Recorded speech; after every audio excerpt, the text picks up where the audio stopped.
comedy helped me a lot to cover my stage fright. He's acting this way to show you that most of your fear doesn't exist.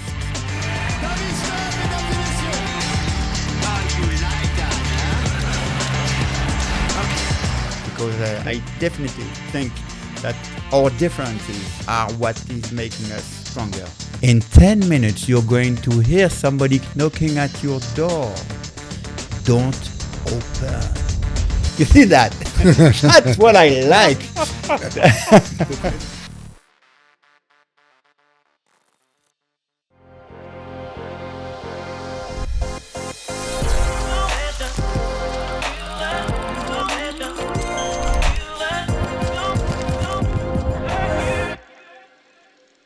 Hello guys, welcome to One More Magic Inside podcast. We have a true French legend with us, an amazing close-up magician, very well known for his irreverent and charismatic approach to magic.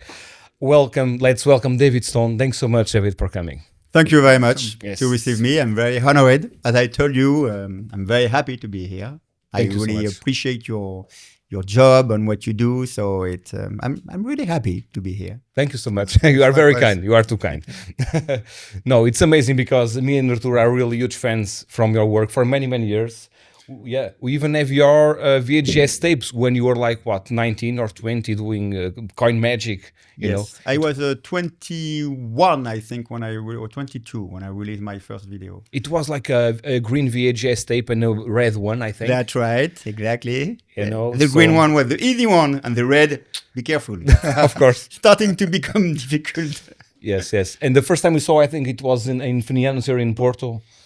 Yes, in For the FIDIM. No, it was in Lisboa, the FIDIM. Yes, it was. That yes, was in the but year Porto. 2000. It was. was a magic festival in Porto, São João Bosco. Oh, Really long old. time ago. Yeah. And there were a lot of very old people, and you arrived there. Hello, everyone. I'm David Stone. Cocaine for all. And all the old guys were like, "What's happening here?" Yeah, And then you said- now I'm much more respectful. Now I say GHB for everybody. But then you said, no, I'm not rich. Sorry. And then you did something like this with your nose. I don't know. But it was really amazing. And I remember you made a bottle of wine appear. Exactly. Which you do it so well. It's unbelievable. It's crazy. And then supposedly a second one, which fooled me so badly. And then you lecture the next day. You know, it was in a small room. And then I noticed, it's the same bottle. Because you literally grab it and you make the same bottle appear. It's unbelievable. So it's amazing to have you here with us.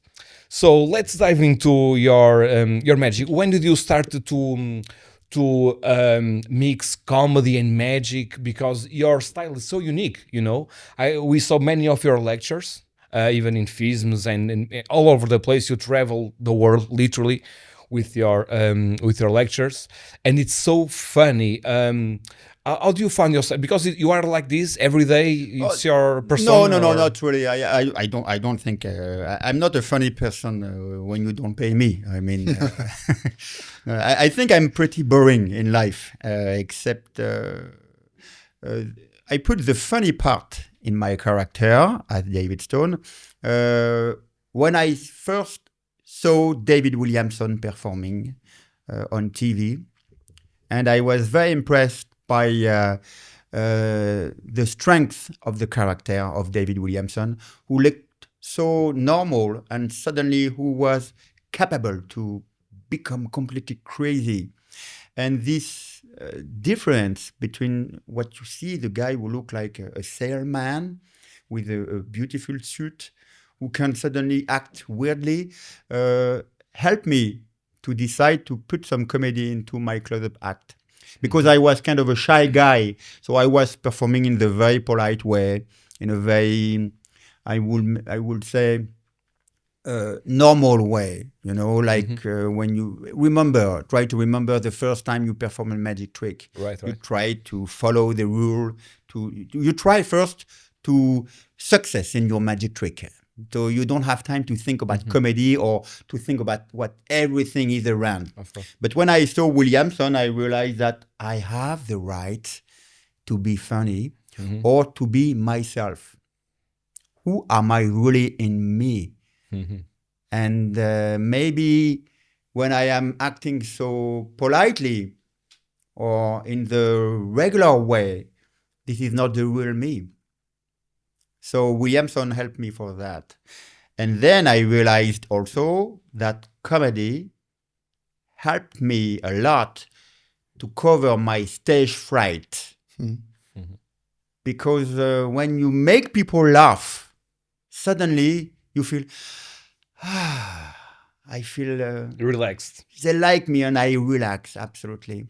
So I suppose that comedy was more a tool to make me relax, to become less nervous, and then to start to do some difficult sleight. Yes, and very difficult ones. You showed me some at lunch. It's unbelievable. Your technique, it's... I have a vanishing hamburger super fast. Yes, no, it was really fun. The lunch was really, But really at some fun. point, this tool that you used to Not the gimmick. overcome, no, but to overcome the stage fright, this tool become your persona, because you are well known for being this irreverent That's right, kind but, of magician. But actually, I strongly believe in the fact that you can use your weakness to make it a strength. And You there need is vision. You need to understand your weakness. exactly. And you need to have some knowledge in how to overcome that. Yeah. So I believe that I strongly believe in that. were able to actually see that and take that into your advantage. I definitely believe also that what people around us consider as a weakness, or what make us different. You know, when you're young, you feel a bit shy because you feel you're different from the others. I don't know how to express it in English, but for example, because I was so shy, it was difficult for me to go to see other people. So I used magic Introverts, like to go to see them, because I had no other way to show a magic trick except to my parents and to my mirrors. So I had to go to see people. So this weakness, my shyness, became a strength.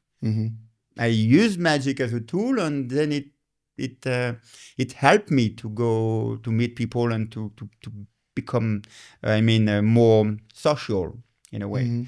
And then for my stage fright, it's the same thing. I feel stage fright much less strong today. However, I can remember that it was almost something paralyzing me. It was so. Comedy was welcome to avoid me to shake too much. You know, sometimes you act weirdly when you have stage fright, and you don't know why you act like that. Or when you meet somebody you love, like kind of your hero or your star, and suddenly you start to act. You say some stupid things. You say, "Hello, I'm so happy to meet you." Why is my voice like that? Why am I doing that? Come on. You know what I mean? So comedy helped me to control much more my body. And we can speak later again about how to change your weakness into a strength. Because I definitely think that our differences are what is making us stronger. So we should really take those into our advantage, right? Absolutely. And curiously, we'll talk later about your new character, Klek Entòs. Is that how you pronounce it? More or less. Yes. Yes. Way, exactly. Because it's a different persona. You are on stage completely masked. Yeah. So you don't even speak, or you speak, but you know, people believe I speak. yeah. Even if I do not. Even It's coming from a magician who is funny and who talks, and to a character who is the opposite of that. So that's why it's very interesting, because it's not the opposite. It's a part of myself. Sure. But who are you really? You are the kind guy that I can see now sit on this chair. You are this kind guy and funny guy. but you are also somebody else in you. You have a bad side. Everybody has a bad side.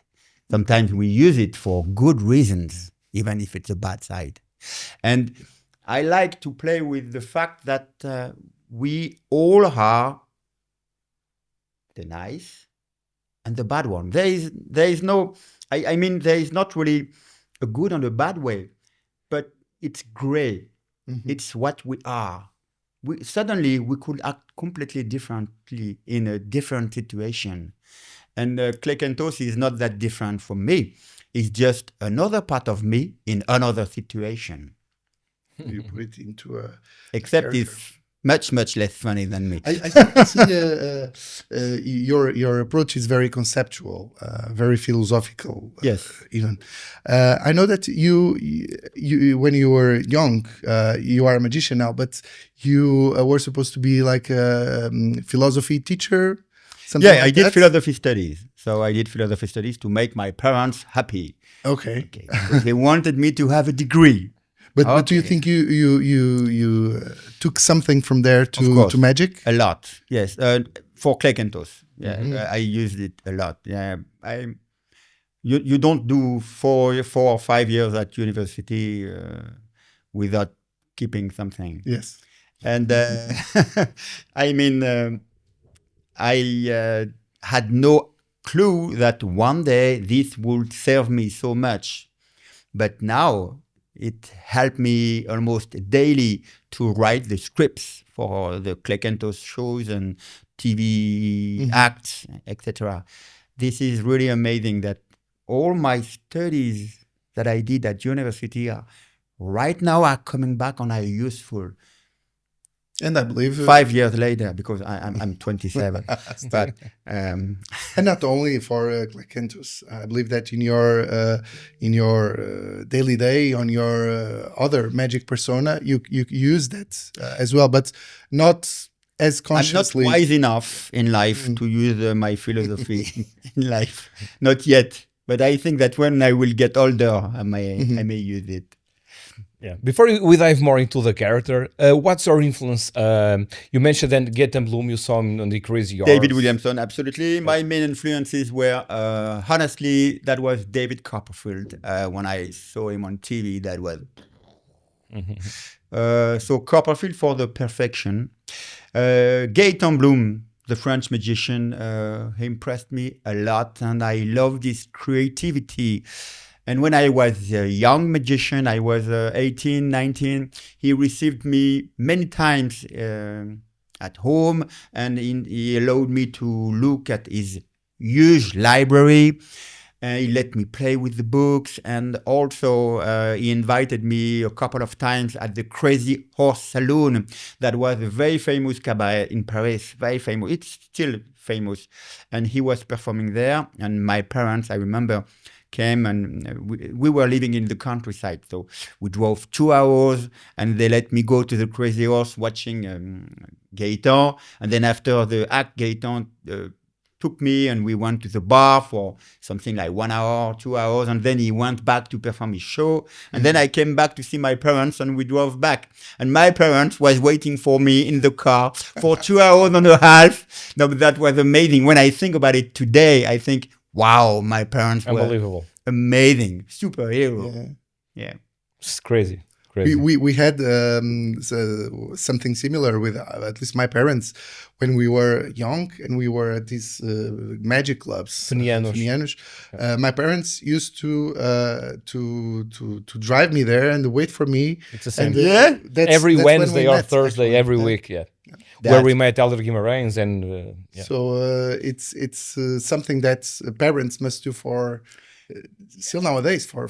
And this is definitely something important. I think, but some people tell me, how do you become a famous magician? Blah blah blah.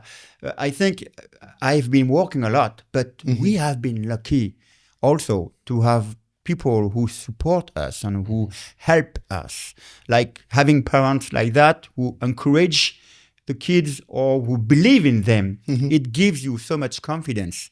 So I think that we have done a great job to arrive where we are, but we have to keep in mind that we were not alone. Right, in this journey. Yeah. Yeah. I agree. So, the transformation into Klek Entòs, what inspired you to create this new character? What inspired you? And the name as well. What does it represent? Klek Entòs, the story is quite simple, in fact. Because we know you from the funny guy who did amazing tricks with the bottles and the coins and the cards, which are unbelievable still nowadays. But then it's totally different than the whole David Stone we all know. So this is who you are now. My question is, you now perform with this character, but do you still perform as David Stone? Yes, I do perform both. And sometimes it's a kind of schizophrenic, but I do perform both. So to come back to your first question, which was how do you create the character? It's very simple. We were in the middle of the COVID situation in 2020. So everybody was confined. Okay, nobody could go out of the house. You remember this time? So we were stuck in the house and not allowed to go out except for buying some food or things like that. Yeah. And the TV program, France Got Talent, called me and said, David, we have a big problem. All the magicians that were supposed to come from around the world can't come to the TV show. Obviously, they canceled their travel. Right. So we have nobody. So the government allowed TV shows to be shot, to be filmed, because even if people have to stay at home, you still have to entertain them, especially if they all stay at home. So you were not allowed to do anything except TV shows and to be a doctor and to make food. Okay, so that's what the three things allowed to do in France. So they asked David, can you come back to the TV show? Because I've been in the final of this program. You know the concept. You have the audition, semi-final, and final. So I've been, so because I reached the finale, they asked me, David, can you come back to the TV show? And I said, of course, no, because I did it already. So what else do you want me to do? The same thing, but less good. So they said, why don't you do like Mark Spellman did last year? You come back with a mask. I said, oh, so your second proposition is to copy the concept of a friend and no, of course not. It's a stupid idea. I will not do that. No way ever. And I'm going to call JB, my friend JB Dumas, to tell me how stupid is your idea. That's what I said. So I called JB and I said, you know what? This asshole called me and asked me to come back. I'm sorry for the word, but anyway. and you know what they suggested? To cover my face, just like Mark Spellman. And I said, what? What do you think? JB said, could be funny. What? What do you mean it could be funny? He said, but it could be funny if you do the exact opposite of what you usually do. I said, what do you mean? You make people laugh. Why don't you come back and you make them afraid? I said, okay, what do you think? I'm thinking about doing not real mentalism, but mentalism that might look real. And because mentalism, the big problem of mentalism is that people don't buy it. Why they don't buy it? Because a normal guy can't do that. But a not normal guy, a guy coming from another universe or from another world. Yes, another dimension. This might be real in his world. So then it becomes credible. I said, did they talk about that too? Did they call you before or blah, blah, blah? And then he said, no, I just had the idea. So we've been working on it for a week, creating what kind of tricks I will do. And he suggested me to do all the tricks I don't like. I don't like mentalism. Perfect. We're going to do that. Take all the tricks you don't like. So I don't like there is a lot of tricks I never imagined myself performing. We took all these tricks and we decided to work on them. And the funny thing is I realized that it gave me more freedom by doing some tricks without being David Stone. Because David Stone has to do something funny. But in fact, it's a prison to be in something you have to do. Because the audience expects you to do that. You are, in fact, you feel free, but you're not free. You have to do that because people know you for that. So you're not free anymore. And I realized that all the tricks I didn't like, in fact, it was a real pleasure for me to perform them not as David Stone. David Stone, he's supposed to do difficult slates. If you do something easy, it's not you. You deserve to be better. You, as David Stone, would never do a trick. I would never do the coloring book. Yeah. For example, I would never do the coloring book. But you can. But Klek could. Yeah. Of course, because it's not me. So in fact, you realize that you have more freedom. Yeah. Opens a new window of opportunity, right? It's exactly. And then I... Also, I believe that this new character of yours, you can explore much more the storytelling side. Definitely. You as David Stone, you are just a close-up performer. But you as this new character, you are a storyteller. So you can just imagine... of course. You come with story, and more interesting, you don't come with answers. You come with questions. Because people don't want answers. They want questions. Because when they see Klek, they think, who is he? What is this guy? Where is he coming from? Why is he doing that? Why is he doing a talent show to not be seen and to cover his face? It's completely illogical. And so you give them answers, little answers, but not too much. Just like David Lynch movies. When you start to understand something, you realize that in the end, no, it's absolutely not that. So your imagination is working. That's why JB Dumas, the co-writer of Klek Entòs, likes to give hints, but not answers. Only hints about how is the character, who is he? And then after, let people create their own imagination, their own story.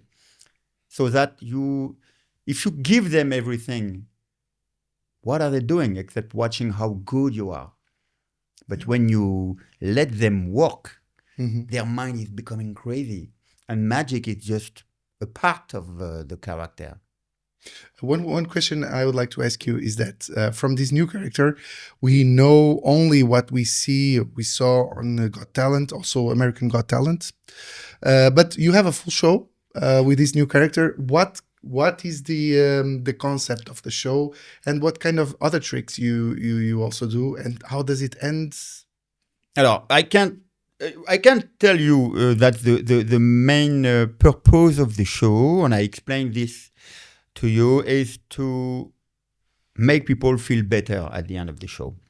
I mean, when most of them just know, like you, the character as a weird guy who is who makes you afraid and who look dangerous. That's the only concept. They come to the show for that.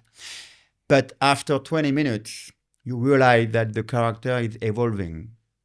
And then you realize that he's not that bad. In fact, he's acting this way to show you that most of your fear doesn't exist.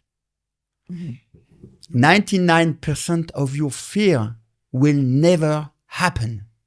99% of your fear. It's your brain that imagine all that. And these fears make that you make some choices in your life that will not make you reach some goals. And sometimes you think, I don't want to go at this place because, and you find excuses. You think, no, it's not for me. It's because you're afraid. You think you don't deserve this place. You don't deserve to go here. Or you're not good enough to go in this magic club. Or you're not good enough to do this competition because you are afraid of. It teach you that all your fears doesn't exist, most of them. So invite you on stage and to do some dangerous trick, dangerous stunt, because for lay people it's stunt, it's not magic trick. And when they realize that they came through their fear, they realize that maybe they can fight plenty of their fear in their own life. It's like a lesson learned. So if I have been able to resist with him and to receive a knife on me, if I have been able to perform a crossbow act with a guy who has a mask, I can go to this casting. I can go to try to do this job. I can do this sport. I can go to see this girl and tell her that I love her, etc., etc. And so that's what I love in the act, in the show, in Klek Entòs show, is that at the end of the show, a lot of people come to see Klek and thank him because he gave them strength.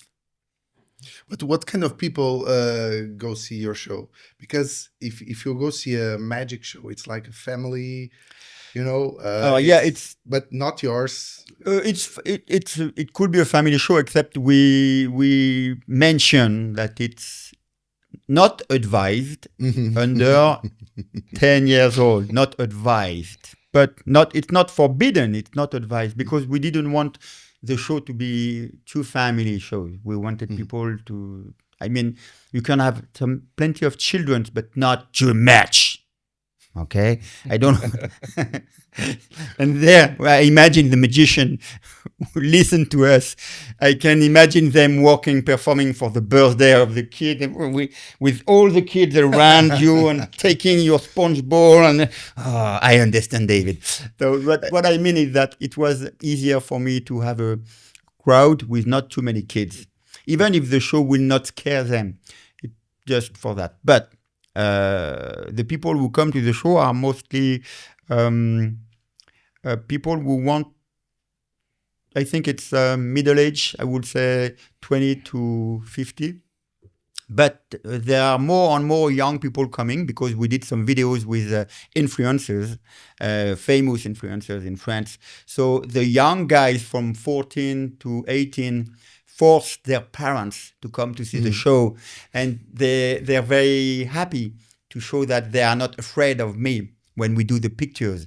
They come to see and they're, look, man, I'm not afraid of the guy.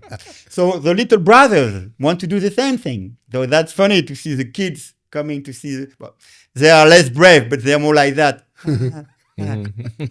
But anyway, it's still a family show. But what I like, I see them. When you come to see Klek with your children, for example, or teenagers, you see them all together, gathered together.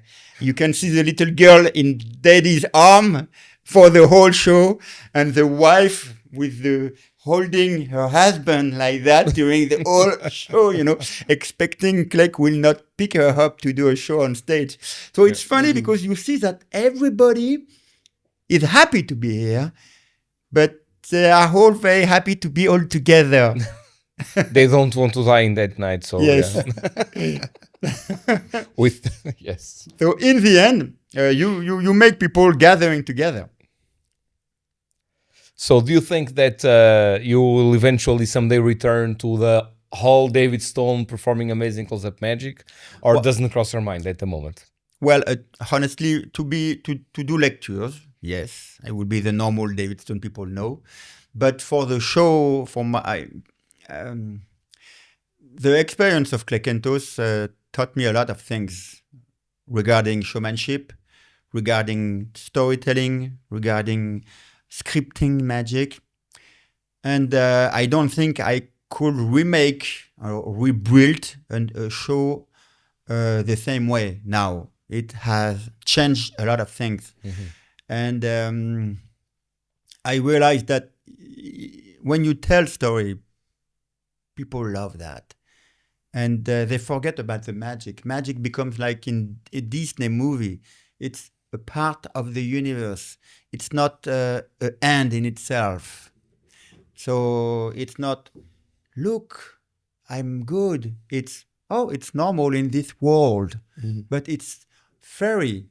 But so I think it impact a lot on my way of working. In thinking. Yeah, for the good, I hope.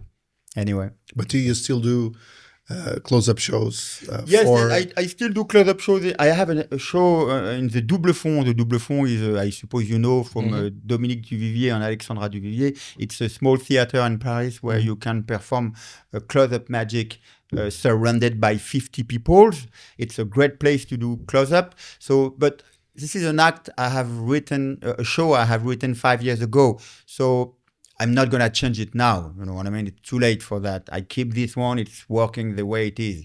But the new one, if I have to write a new one, or if I have to write a new show on stage for David Stone, I speak about me at the third person, but I mean, it's easier for because I'm talking like that because my agent call me sometimes. So, David, we have a show for David. Oh, okay. Because sometimes they call me David. So we have a show for Klek. So to make the difference, he calls me, oh, David, there is a show for Klek and there is a show for Stone. Right. So, and when people who are outside listen to me, they think this guy is crazy. So as a dual personality or something. Exactly. Yeah. What does it mean, Klek Entòs, the name? Klek, it's the klexographia. Klexographia, it's the art of making stain with ink blot, you know, and then press the paper together, and then you look at the result. And the result will be two images parallel, okay? And you can find your imagination to the ink blot. You look at it and you think, oh, it looks like a butterfly. It looks like. Do you have any trick related to that in the show? Yes, of course. This is the first trick we did. That's why we call him Klek, because the first act was asking the spectator to drop on a piece of paper, to fold it, and then I ask another one, what do you see in the ink blot? And the guy says, and me, I put the paper into a box, and the guy says, I see a spider. Oh, you see a spider? Okay. And then the box starts moving, smoking, and when you open it, there is a spider in it. That was the trick. And at the beginning, I asked the guy to put the hand into the box, and he removed the paper. So he showed that the box was empty by putting his hand. That was the first act. So because we had no idea that this character would become famous, we thought, okay, we use ink, we use paper, let's call it Klek, like klexographia. And Entòs is the anagram of stone. Entòs, E-N-S-T-O. You see? Yeah. So if people are clever, they will, maybe it's David Stone. So and people know it's David Stone, right? Back in time, nobody knew because, so in the end, JB told me it could be a good idea to do that. So I called back the company, the TV show company, and I said, okay, we do that. We record it, and we will see if it works. Yes. So we did the audition with the spider. It worked very well. It was amazing act, yes. And then we did the act with the bird, with the parakeet, and then we had 80 million views, 80 million or 75 million France views. Got Talent or American Got Talent?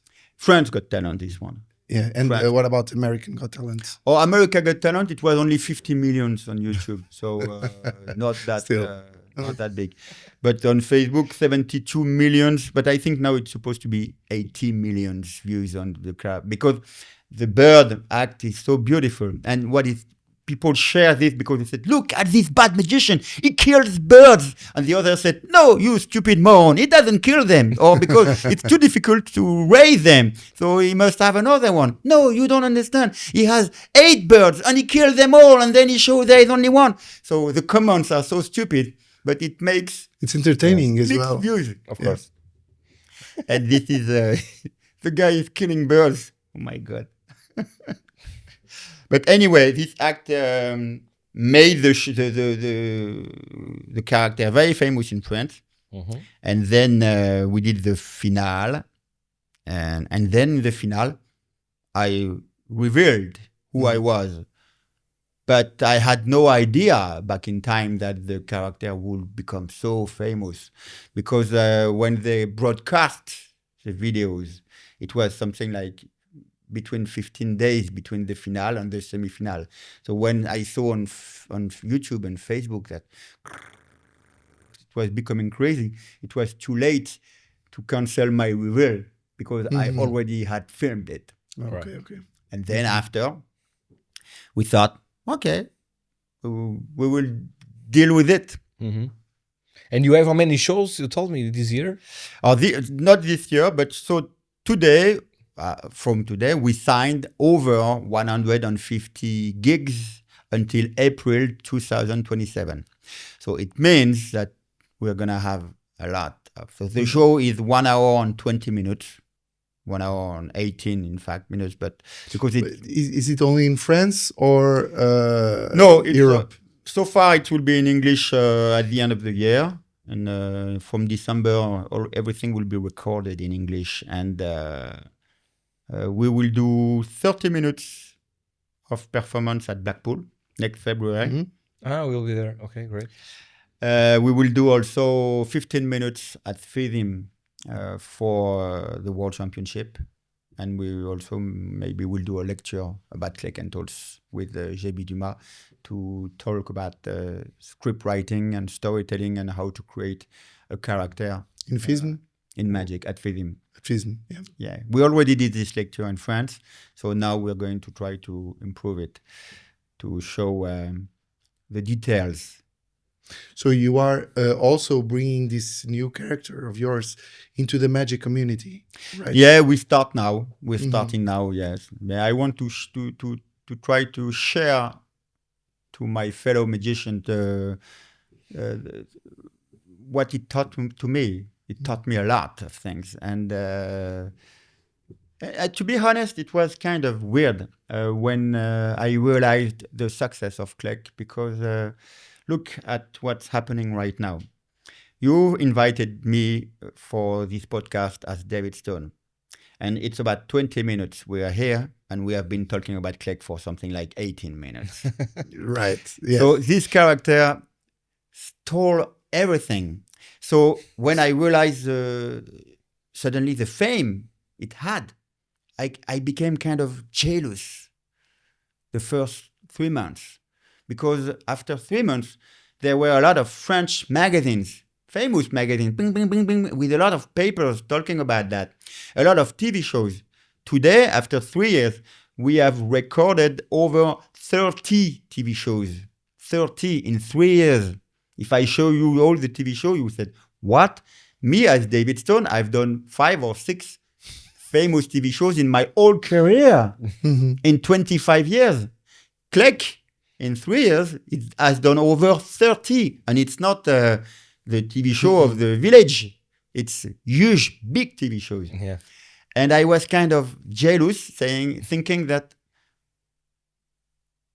this guy is not doing good slates. He's just doing small magic tricks. He's not known. Why is everybody so interested in it? Except the fact that I realized that I spent 25 years of my life to try to be known, and that I became famous the day I put a mask on my face and I stopped talking. Something to think about, right? Except that. But at least for us, our generation, you influenced us a lot by being David Stone and by your work, your magic. For magicians only. For magicians. Yes, so I wonder people. if you as Klek would influence the same way younger generations now. I doubt. I don't know. I don't know because I am... or perhaps... Yeah, because of the character, because of the storytelling, that's also very powerful. Not just sleight of hand, not just technique, but also who you are. And honestly, it's hard to say because it's 3 Yes, years I think old. so, because, for example, one of the most influential and most well-known DVDs, in magic are from David, The Real Secrets of Magic, which has also a book about the subject anyway. And the DVDs are unbelievable. It's Absolutely. So- We had those back in the day. Yes, and even we for watched. this generation and the next one and the next one, there's so much good material in those DVDs that with Klek, it's so different, because I don't think there will be many magicians that are going to perform with a character, or even though it's different from Klek Entòs, but It can inspire. it can inspire. But I think Are you planning to release some material? no. I don't know. I don't know. We have the deck of cards. We have the bicycle deck of cards. Yes, Oh, from you have Klek. Of deck, really Yeah, the official bicycle deck. And they are beautiful. They're super sexy. nice. Really. Yes. But about influence, if it could teach people, young people, that magic is not only a demonstration of power, but more what you tell to people, what is the story. That would be interesting. It could be a good influence, because after working on Klek, when I go back to David, I feel like, it misses something. I don't know what. You know what I mean? That's why it gives me confidence when I perform my show normally, like David, or my lecture, and I see that I have some success, because spending most of my time today covered by a mask make you feel a little bit that you are just the puppet of a kind of a Frankenstein you created. And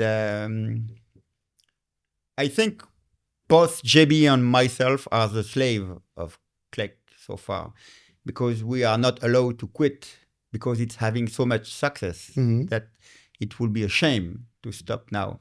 But this takes a lot of time, a lot of my time. So between my baby, I have a 3-4 years old baby, and Klek, who is 4 years old as well, I don't know where I am. I spend my time between two babies, my baby and Klek. Yeah. Potentially, the character, you can have someone else do it for you, because That's the point. That's Yeah. David told, yeah. Yeah, that's exactly the point. My goal, my short-term goal is to create clones. different countries are. Yeah, of course, in different countries. Because Okay. I've done in Slovakian, Italian, Romanian, in English, so in French. So I've done the show, not the whole show, but a big part of the show in 5 languages, because all you have to know is the story you're telling. So whatever the language is, it's about the same body language, because you know your story. You know what I mean? So if you want to do the whole show in Japanese, for example, what you have to know is the numbers from 1 to 6. That's all. If you know how to pronounce and how to listen to the numbers, 1, 2, 3, 4, 5, 6, you can do the whole show of Klek, even if you don't speak the language. Because it's recorded, right? It's Everything is recorded, and every act of the spectator, every possible situation are anticipated. So you have the cues, the tops, okay, but you also have a lot of hits, and the hits allows you to change in front of the different situations. If the girl is afraid, tick, trust me. If the girl stand up, please sit down, etc., etc. You have that. Yeah, everything is done already. So that we have Nice. we have done over 125 shows so far of the full show. So now we know exactly what happens to people. Yes. How do they act? How do they behave when they are with the character on stage? So we can anticipate most of people's reaction, except weird people or weird reaction. But it never happened so far, because I pay attention to who I will ask to come on stage. I don't know. Maybe it will happen to me one day, but so far, Perhaps you have a more generic cue we have some to control the situation. we have some backup, as I explained. A lot of backup that if anything happens, even if the bird flies, we have a backup. Okay. So it's anticipated. If somebody drops something, so it looks like people believe the character speaks for real. That's why when I go for autograph at the end of the show, they're surprised that I don't talk to them again, because I don't speak anymore. I stand with them. So they told to me, "Oh, you don't speak anymore? Okay." Because they saw him talking for 1 hour and 20 minutes. And you don't speak, or You're not allowed to speak when you are under Klek. We have a technology with a micro here, a small, very small microphone that we put here that could give the impression that you're talking. But for autograph, it's too boring to put it under. So, but when you are in the character, you are not allowed to speak or to behave. You have to. The acting is the most important thing in Klek. It's not the magic, it's more the acting, the way the character is moving his head or looking at people like animal, like a bird. So you move your head this way when I'm talking to people. If something falls, Klek is used to look after, not right on the spot, except like the killers. When the killer receive something, you will look at the knife after, and then he will take you and put you out, and then he will take it. Yeah. You know what I mean? So this is the kind of thing we had to practice a lot. So when we will do clones, we will take comedians, actors, not magicians. Of course, makes sense. Of course, because it's much easier to teach an actor how to press remote control than to teach a magician how to act, how to behave. I see. Absolutely. It's amazing. I love the concept. I really do. It's so clever. And you'll be at the beach, as I told you, with a cigar, collecting money. So it's yes, and people with 1,000 masks around the world working. It's a great business. Do you so you're talking about making clones, which is conceptually. But how about a Klek, but a female one? Have you ever explored that? Explored that film? No, female. Female. That's pretty interesting. You look at the character and you understand that it's not a man, or it's not a. Of course. It's a woman. Like it's.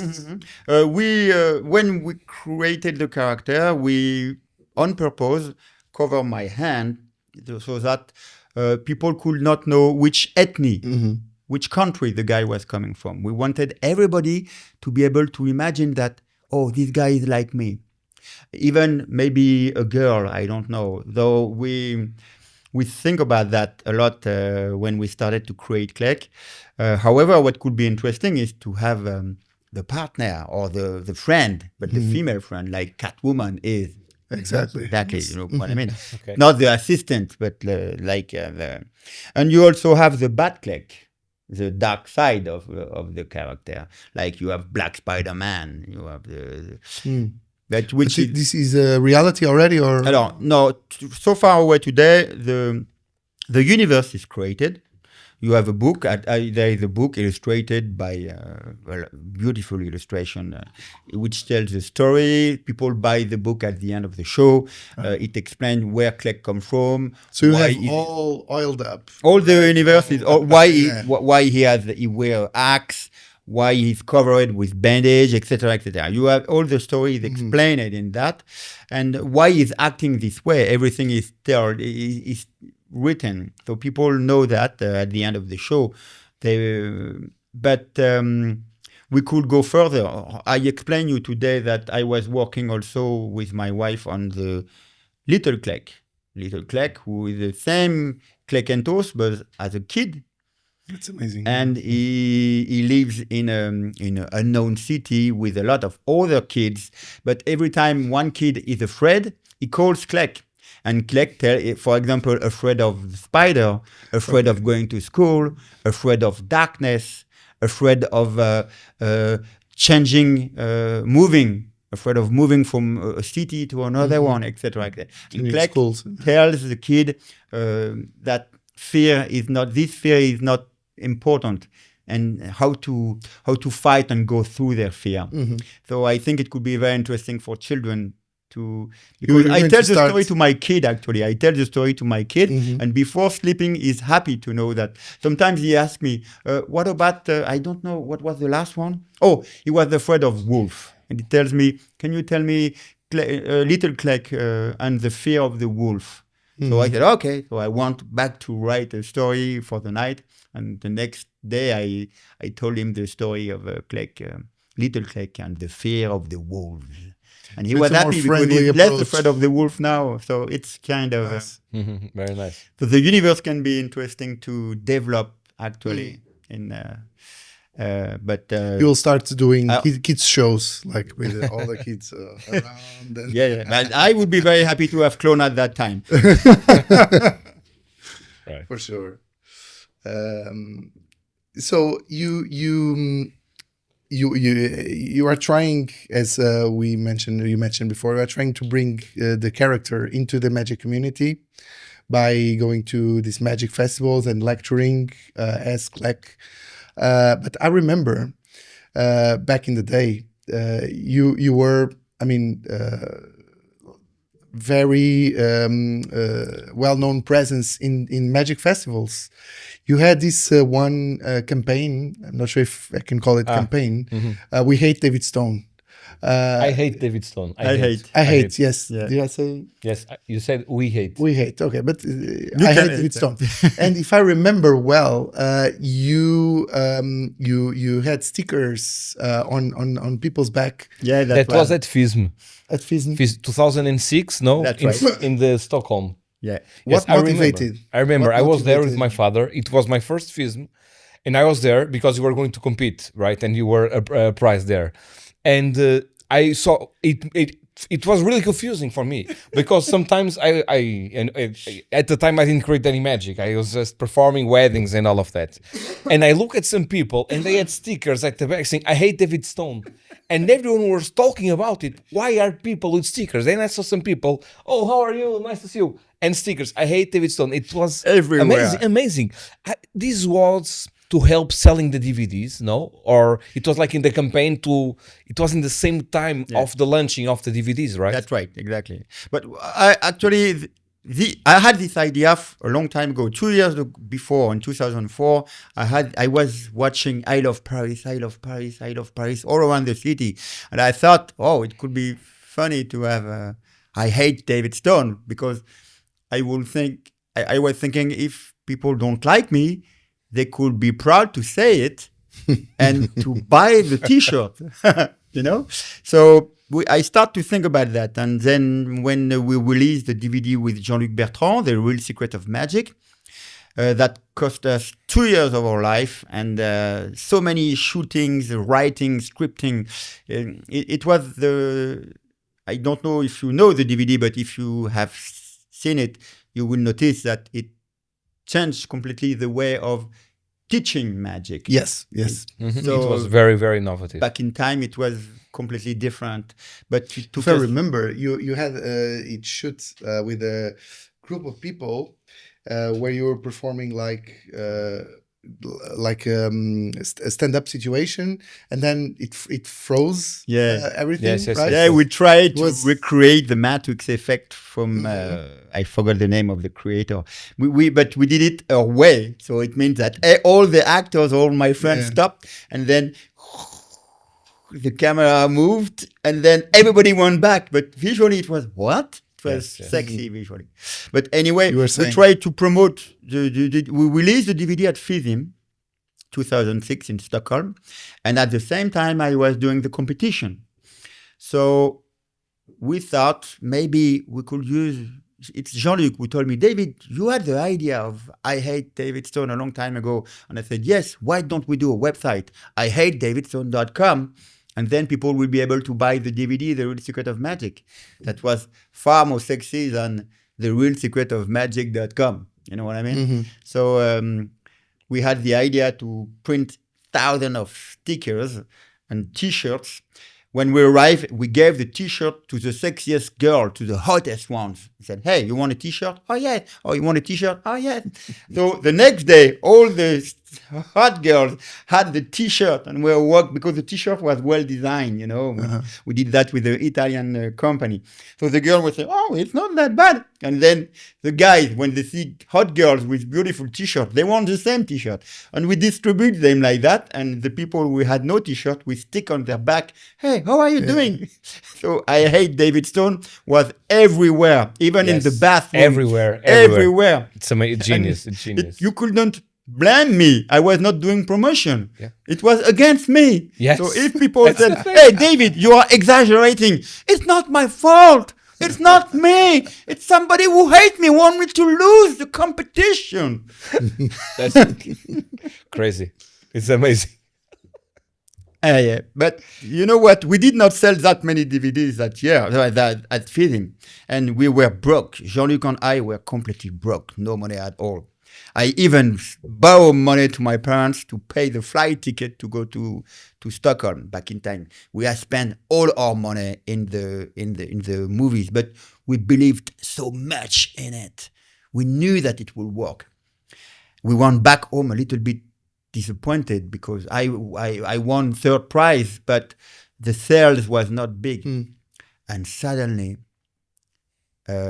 beginning October, 1 month later, the sales became crazy, but crazy. In magic shops. Magic shop was buying 200 by 200 magic shops. We sold over 20,000 copies of the first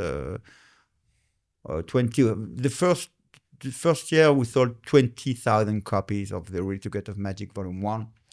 And after a little bit less of the second one, but it was just, and after a lot of magazine, Magic magazine and Genie, Magic Scene, Magic and Maggie magazine, the German magician, they named it Best Magic DVD of the Year. So right after, the sales were crazy. And it's the DVDs are still accurate, are still valid nowadays. Yes, you still sell them on your website, and they are available on magic shops as well. So I would advise it as nowadays still. Nowadays, it's difficult to find because we don't sell DVD anymore. So sure. So it's more, I think you should. But it still go sells. On Pirate Bay and. But you can still find it in Vanishing Ink. I don't know. Maybe you think I'm not sure. I don't produce it anymore now, but I think you can. I don't know where you can find. I think it's that kind of material that you are missing nowadays. Yes, but there is no platform. There is no platform that allows you to get money. No real platform, you know. That I understand. Allows you to, but if you can find it, download it illegally because we sold so many. Should be public now, right? But it's two very good and very funny videos. They are very good. Yes. They are really, really. I must have, in my opinion, I must have. So, what's your creative process? How do you approach creating original magic? Do you start with a method, or do you have an idea? You told me about your that you have GB Dumas, which is one of your best friends, and you told me that he changed and helped you creating magic.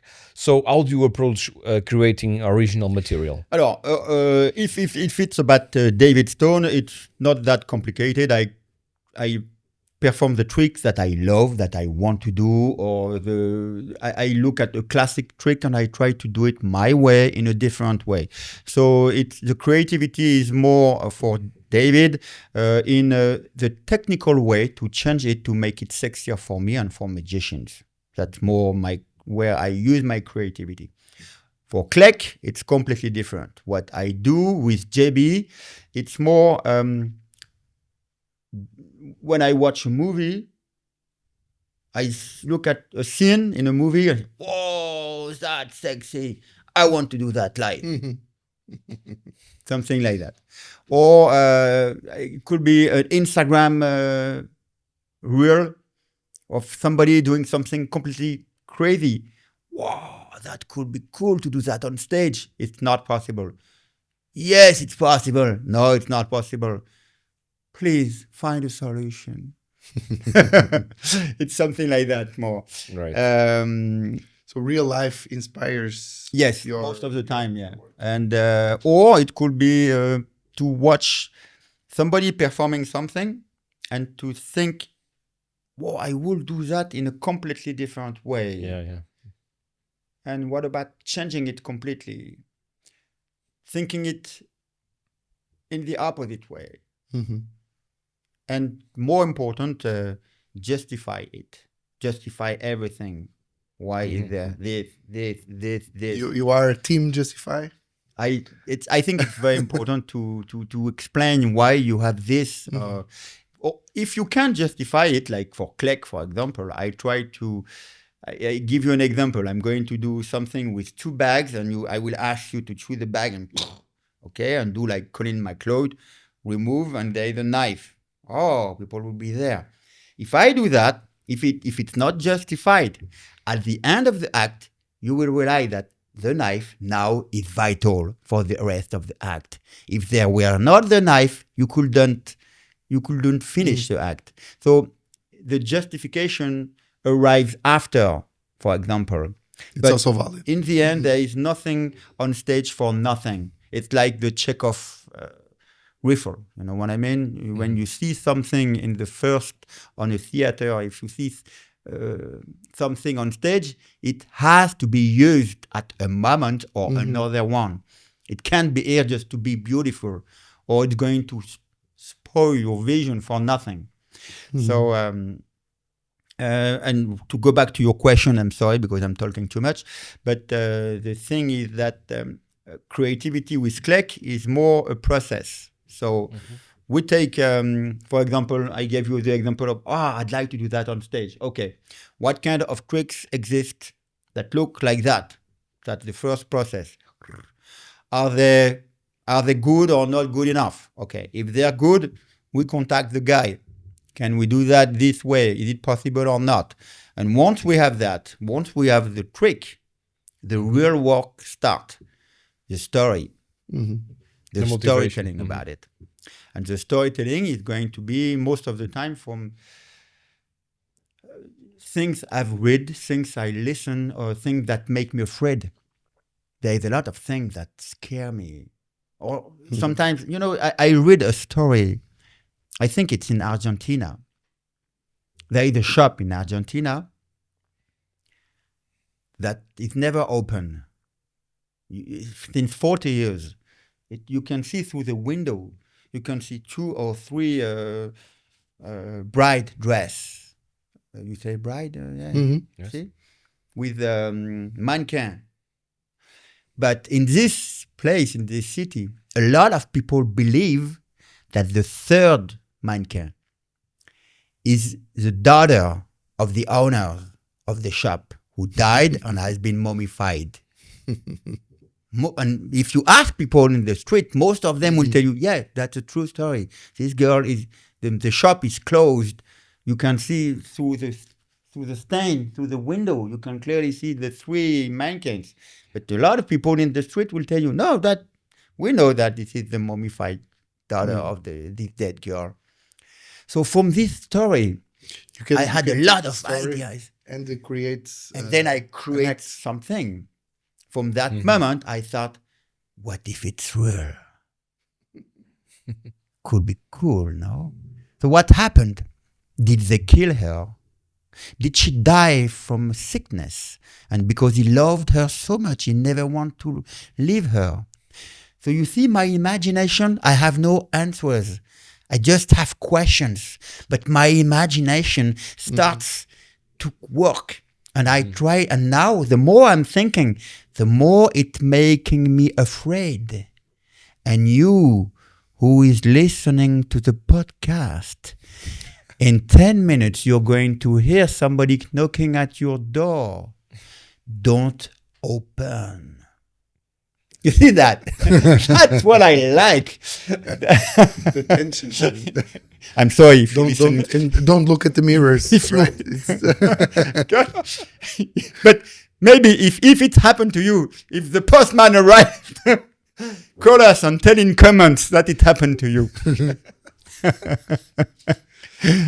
But so that's the creativity. Yeah. It starts by a story, it starts by an image, it starts by a movie, and then what can we do with that? It could be so interesting. The most Do you have some brainstorm sessions or script writing sessions with your producer? with JB, it's more arguments and fights, I would say. But at the end, it looks like brainstorming. you need to start shoot that. Yes, to because we both have strong character. So when we work together, but he has a big knowledge. He knows a lot of things about everything. So He has more knowledge in what fields, like in magic or no? he's a magician. He's a consultant for magicians. He has a big experience in consulting for Chinese magicians. He's fluent in Chinese, so he used to live for 7 years in China. So he knows a lot of. That also helps in the Of course, because and he was in China where when closet magic started really to be known, started really to and they quickly reached some high level.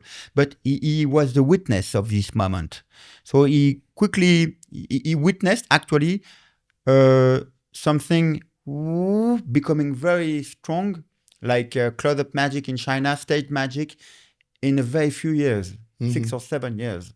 So he has a big experience for Chinese magicians and for other magicians as well. I think about Japanese magicians or American ones. But with Klek, I suppose he can be on stage without being on stage, because he's doing the top, the voice. So he's the one that helps. he's the one that makes. So it's very creative, because if somebody acts in a different way, he can decide to choose what Klek is going to say. Ding. So me, I'm going to follow the acting. Sometimes I launch the thing. If I do, no, not you, you're too young. For example, if I do the crossbow act and I throw the apple in the room and it's a kid coming, somebody too young, I will not do the crossbow act with a kid, because even if it's safe, it could be dangerous, because you know what I mean. So I said, no, not you. Take somebody else older. And we have a funny sentence saying like, take something you don't like. Give the apple to somebody you don't like. But anyway, I feel almost like I am the puppet sometimes of JB. And I think he can express his creativity in a way that he has never done before, because the character of Klek Entòs is allowed to do whatever he wants, because it's so weird that whatever he performs will look normal for people. Or if he decides to use a shiny ball that David Stone couldn't use, Klek can, because in his universe it's possible. So it allows you to create a lot of tricks. Yeah. And to take even the old tricks that you see in the table, that could be cool, you know? You have more freedom on that. Much more. Yeah. Much more.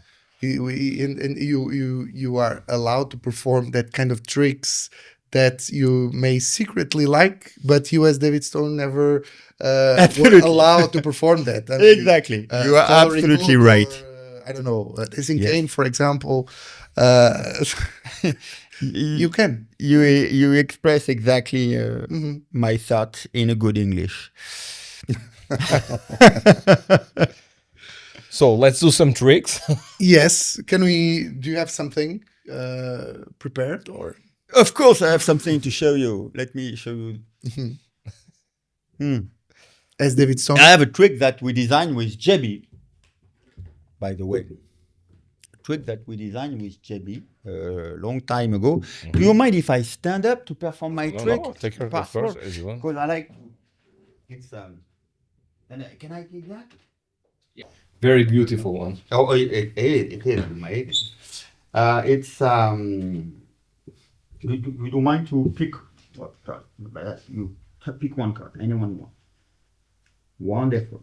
Can I take it? You could have taken anyone, right? Yes. Show it to everybody. I mean, to everybody, to the company. Okay. And you're going to put it whatever you want. Whatever you want. Yeah. Put. Control is clean, huh? Mm-hmm. But now look, I'm going to do that. Snap my fingers.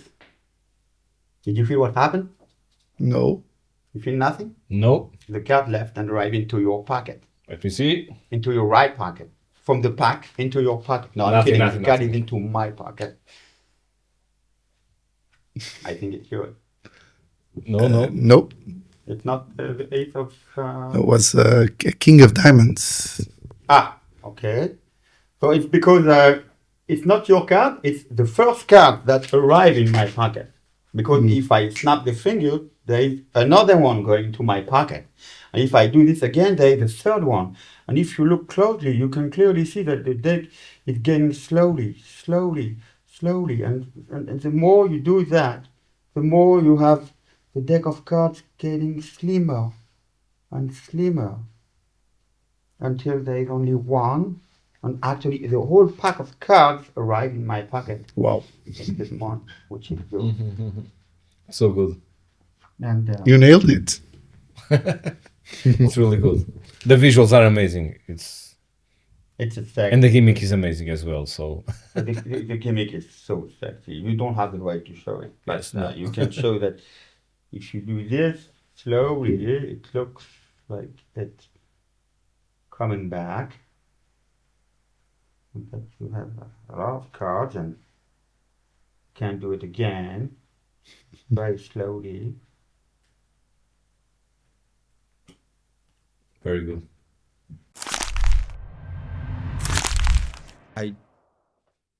You don't remember. I don't think it's in the penguin.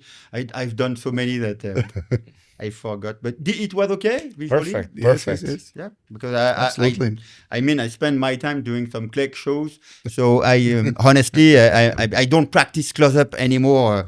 I just practice just before doing a lecture, for example. So for 2 days, I practice like, so I'm warm. Yeah. But now I spend It's my like time. riding a bike, you've done it for so many years that now you just need a little bit of practicing before to warm up, and you got it. You still got it.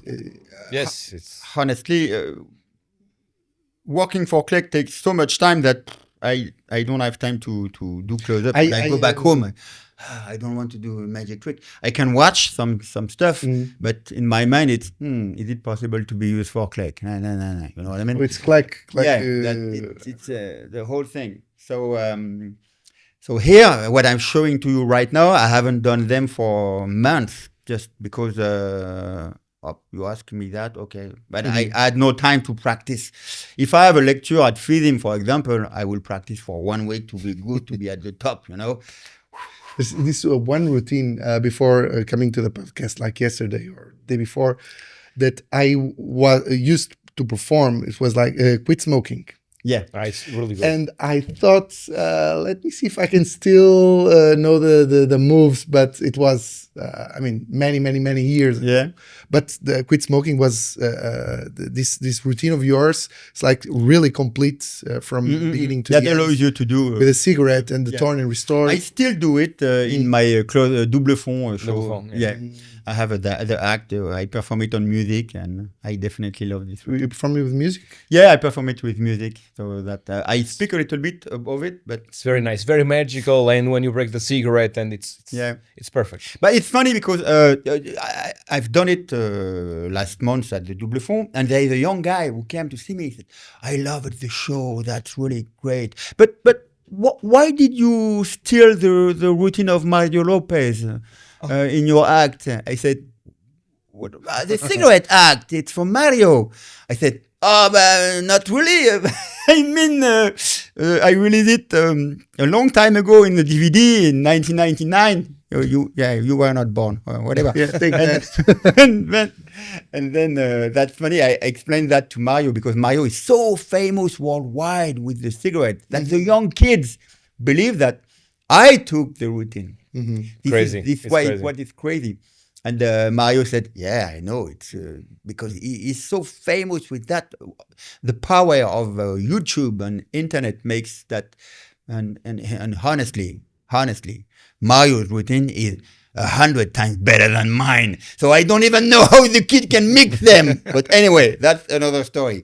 Yeah. And But magic is being recycled, and you can tell that. I mean, even nowadays, old DVDs, old tricks, old concepts that were marketed back then are being marketed now as new tricks. exactly. So you could just do that with the quit smoking, for example. If you just change the maybe. cigarette for, I don't know, something else. I think if I would, but you when you mentioned the DVD, The Real Secret of Magic, I realized that it's a shame that people can't buy them if they want them, because we should find a way to sell these old movies in a new way. But you definitely should think about having on your website like a pay to view kind of system where you can download or buy this of course not DVD, but this digital download. I suppose there are solutions, but there were a lot of so many different solutions, platforms, but all of them have yes, you can, but you can do that, and you can do this, but you can do that. You know what I mean? It's always complicated. But I suppose that one day there will be one platform, simple to use, easy to control, that, and then everybody will put. There is some DVDs and videos on it. initiatives. Penguin does that. So Penguin has these downloads. So you can actually pay for a download, and you are able to view it on the Penguin's website. But there is some initiatives like Illusionist does that as well. Theory 11, I believe. But can we? Yes, they do. Can we give them the old material? Sorry? Can we give them the old material? I mean, the old video? I believe so, yes. Oh, yeah? Yes. Okay. But Okay, of I course they take the rights, and they take some kind of royalty of that. So but there is platforms where you can have your videos on. Okay. Actually, Danny Ortiz very recently. Yes, he has, he has his own platform. He has his own. Yes. So I suppose it costs a lot of money to create such a. Stop moving, you. Creates a lot of money to create such a platform. But whatever. Imagine I do that for one DVD. Come on. Yeah. In the case of Danny, it's him who programs it all, because he does the website. He does. Yeah. So it's easier. So, but yeah. So we've been talking for 1 hour and a half about Klek Entòs and 10 minutes about David Stone. So by the way, I'm French. I'm a magician. Actually, we have some questions about your Klek. Yes. No. Actually, about your personal life, because you mentioned you mentioned to have a kid. Yeah, let me show you pictures. No need. I'm sure it's very beautiful and all that. Right? Like the father, right? But wanted to ask you two things. So, how do you balance your personal life with your professional? Very badly, I assume. Absolutely. And personal life and with family life is the most important. Obviously, when the kid were born, I realized that I have spent 25 years of my life creating videos, books, spending so much energy in what I considered as the most important thing in my life. And when the kids were born, all that collapsed, vanished. Really? Yeah. I realized that was a paper empire that was just and in the end, look at that. When I go in a magic shop today, kids, they know Klek Entòs, they know David Stone book, but they don't even know the real secret of magic. What made me famous, they have no idea. Quit smoking, the coin magic videos, all that they don't know. Never heard about that. This is not on YouTube, so it doesn't exist. It's not on Instagram, it doesn't exist. So but still, I realize that there is legacy. one thing that exists, this baby. This baby changed my way of thinking. I was not the most important anymore. He became the most important thing in my life. And then and what is funny is that he were born exactly at the same time as Klek were born, the same time. I was writing the semi-final with the baby on me, on the back, you see like that? And I wrote the semi-final. Which is a little weird because this gesture for the young guys who watch us, it's when you have a pen, show them what is a pen. I'm not sure they know. This is a pen, okay? And then you can write things. And then I wrote the semi-final with the baby in my hand. And then, so personal life, family is more important. I realize that now. However, you have to feed the family. So when I walk, you stop crying, please. Of course. And you still do it. So it's still important to you somehow. Yeah. The magic. And I have another one. He's 27. You have another? Yeah, another kid. He works for Boeing helicopter in Kazakhstan. Believe that? Yeah. Really? Yeah. He likes magic? He loves magic. You can see him in the Real Secret of Magic DVDs. This is the kid that gets shot by the car in the video. Do you remember that? No. It's really cool. At the end, bye guys, take a Yeah, look. boom, boom. I think I remember that. Yes. The kid that you see when I perform SpongeBob routine, the little Byron. So it was long And with time the ago. same mommy. With the same mom. Really? Yeah. So Yes. one miss? 27 years. They have a gap of 24 years, the two brothers. I took time to decide myself to have another one. Sometime, yes. That's it. So What was the question? Because at the end we don't remember what was the question. It's your how to personal, balance your yes, personal how to life. balance. But How to mix it? Well, you can mix it by giving you hours. From that moment to that moment, it's magic. From this moment to this moment, it's family.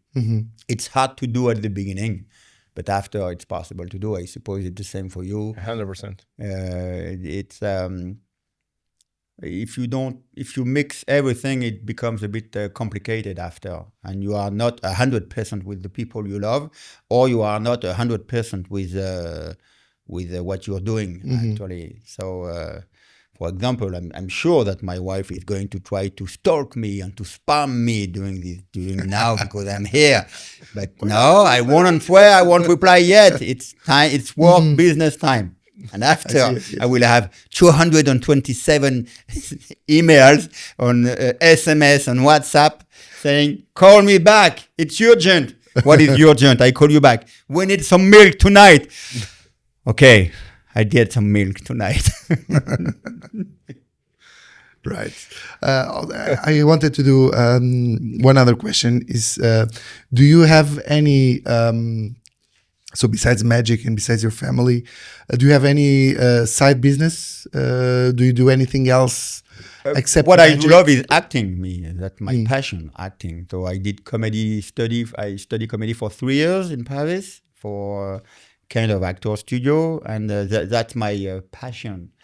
So cinema. However, I don't have time anymore to do casting and to do things like that. So I'm a full-time stage performer now. So Magician. I will go back to my passion.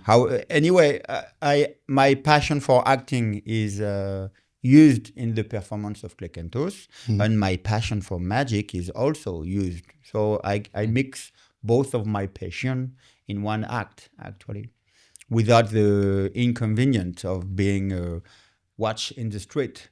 That's what it's called. When I remove the bandage, nobody knows who I am.